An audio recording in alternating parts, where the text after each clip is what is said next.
모든 세포는 그들의 세포막을 가로지르는 전압을 갖고 있는데요. 전압이란 전기적인 위치 에너지를 뜻합니다. 막의 양편에서의 음이온들과 양이온들의 불균등 분포로 인해 세포질은 세포 외액에 비해서 음전하를 띠고 있답니다. 이때 막을 가로지르는 전압을 막전이라고 부르고 약 마이너스 50에서 마이너스 200mV 범위입니다.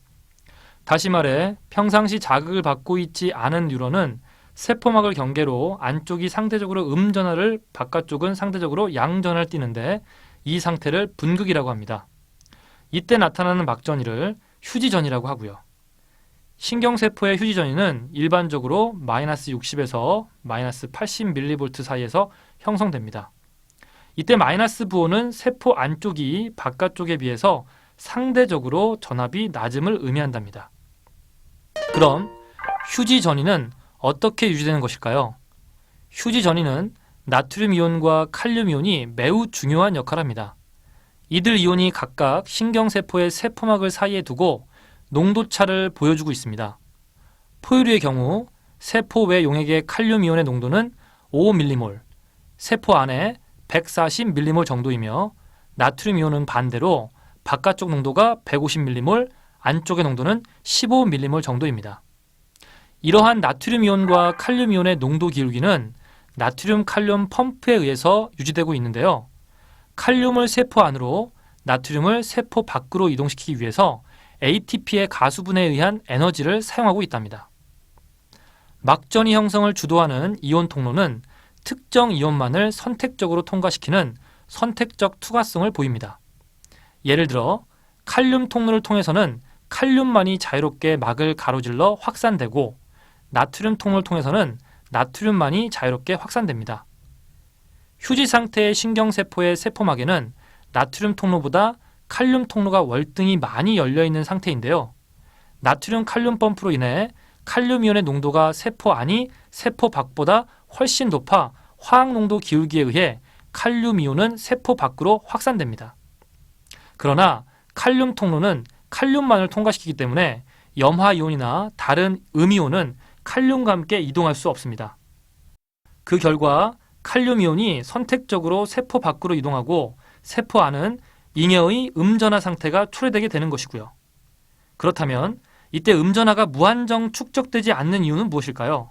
그것은 세포 안에 잉여의 음전하가 양전하를 띠고 있는 칼륨을 끌어당겨 더 이상 세포 밖으로 확산되는 것을 방지하기 때문입니다.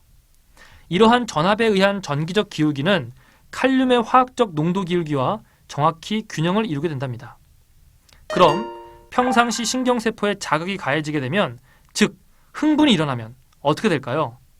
일단 자극을 받으면 막투과성과 막전이가 변화됩니다. 이러한 변화는 신경세포가 자극을 받을 때 열림이 조절되는 개폐성 이온 통로를 가지고 있기 때문에 발생한답니다. 이온 통로의 여닫힘은 특정 이온에 대한 막의 투과성을 변화시킴으로써 막전이를 변화시킬 수 있습니다. 신경세포가 자극을 받으면 먼저 개폐성 나트륨 통로가 열려 나트륨 이온에 대한 막투과성이 증가하므로 막전이가 덜 음전하를 띠게 되는 탈분극이 유도됩니다. 이때 탈분극에 의한 막전이가 역치전이라는 특정한 값에 이르게 되면 활동전이라는 신경충격 또는 신경신호가 생깁니다. 이러한 나트륨 이온의 유입은 막 안쪽의 상대적 전이를 상승시킵니다. 탈분극으로 인해 막전이가 최고점에 이르면 대부분의 나트륨 통로가 불활성화되어 나트륨의 유입이 멈추고 대부분의 칼륨 통로가 열려서 칼륨 이온의 유출이 일어나 세포 안쪽의 막전이가 다시 내려가게 되는데 이를 재분극이라고 합니다. 정리하면 나트륨 칼륨 펌프는 어떤 특정 자극이 없을 때 계속 진행됩니다. 물론 ATP를 사용하면서 말이죠. 그러나 자극이 주어지면 그 자극이 다음 신경세포로 전도되기 전까지 아주 짧은 시간은 나트륨 칼륨 펌프가 멈춰지고 이를 통해 이루어져 있던 나트륨과 칼륨의 농도 기울기가 무너지며 개폐성 이온 통로를 통해 에너지 소모 없이 나트륨과 칼륨이 확산되는 것입니다. 물론 그 시간은 매우 짧습니다. 대부분의 신경세포에서 활동 전이의 지속시간은 1에서 2ms의 길이로 매우 짧습니다. 이 짧은 지속시간 덕분에 신경세포는 1초에 수백 번의 높은 빈도로 활동 전이를 생성할 수 있답니다.